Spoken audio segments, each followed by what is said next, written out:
Music Bhojpuri.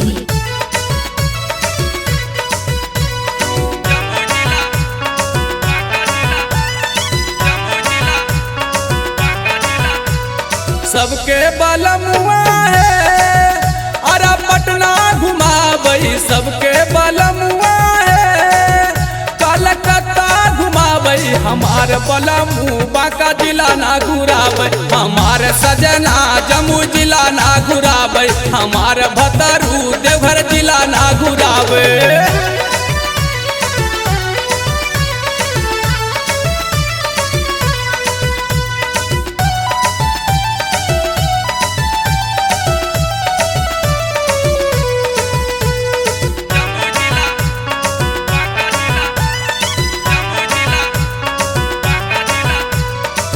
सबके मेहर घूमे झाझा बाजार में, हमरा खटाबै छै खेत बहियार में, हमरा खटाबै छै खेत बहियार में। सबके मेहर घूरै गिधौर बाजार में, हमरा खटाबै छै खेत बहियार में। सबके बलमुआ है रसगुल्ला खिलाबै, सबके सजनवा है रोज मिष्टी खिलाबै। हमार सजना नाही फुचका खिलाबै, हमार बलमू नाही चौमिन खिलाबै, हमार बलमू नाही छोला खिलावे।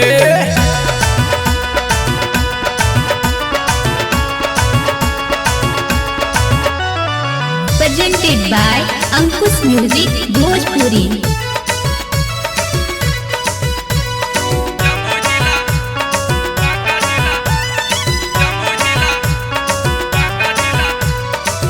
पियावा सुभाष कैसे रखब जनाना, यादव कपिल देव से कराना बहाना, यादव कपिल देव से कराना बहाना। हो पियावा सुभाष कैसे रखब जनाना, यादव कपिल देव से कराना बहाना।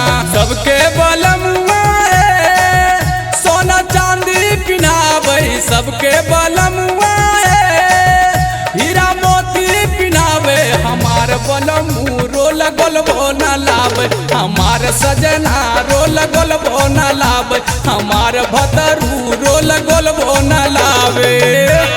सबके बलमुआ है अरे पटना घुमाबै, सबके बलमुआ है कलकत्ता घुमाबै। हमार बलमू बांका जिला ना घुराबै, हमार सजना जम्मू जिला ना घुराबै, हमार भतरू देवघर जिला ना घुराबै।